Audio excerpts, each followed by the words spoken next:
चौधरी साहब मुझे माफ कर दो, मुझसे बहुत बड़ी गलती हो गई है। आज के बाद ऐसा काम कभी नहीं करूंगा। तुम गलती करके माफी मांगता है? तुम्हें पता है जो मेरे खिलाफ जाता है उसका क्या अंजाम होता है? चौधरी तो बड़ा जालिम इंसान है। पूरा गांव मुझसे थर थर कांपता है और तुम मेरे खिलाफ बोलते हो। ले जाओ इसे, इतना मारो कि इसकी टांग बांह एक कर दो, तब हो जाओ। चौधरी साहब, चौधरी साहब।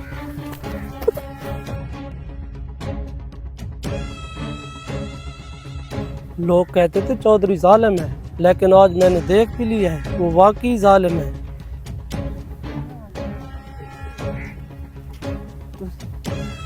ये क्यों इतना परेशान जा रहा है? पता नहीं क्यों परेशान जा रहा है। लो इसको पूछ। रो भाई, जी भाई। 1 मिनट सब्र करो। सब खैरियत तो है? आज परेशान जा रहे हो? भाई मैंने अभी चौधरी को देखा, वो एक बंदे के साथ जुल्म कर रहा था, तो इसलिए मैं परेशान आ रहा हूँ।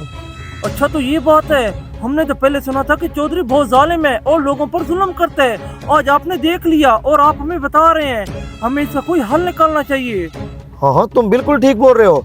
इसका कोई हल निकालना चाहिए ताकि वो लोगों पर जुल्म करना छोड़ दे, ताकि वो अपनी ताकत का लोगों की भलाई के लिए इस्तेमाल करे, ना कि वो लोगों पर जुल्म करे।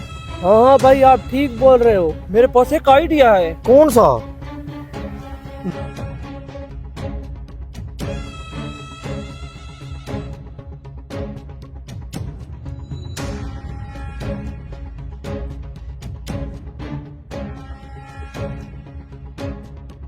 अस्सलाम वालेकुम चौधरी साहब। वालेकुम सलाम, बैठ जाओ।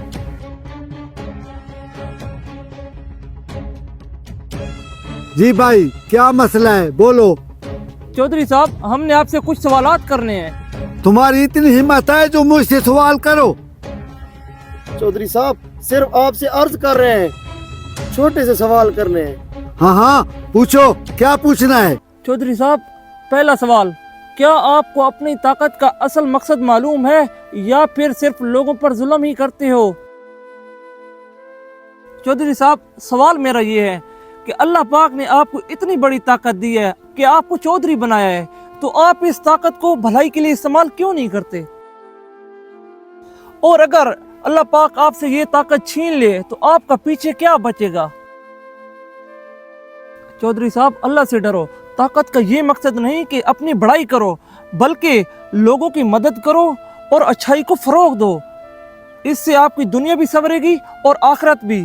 अगर ये वीडियो आपको पसंद आई हो तो इस वीडियो को ज़्यादा से ज़्यादा शेयर कर दें और वीडियो को लाइक फॉलो करना ना भूलें।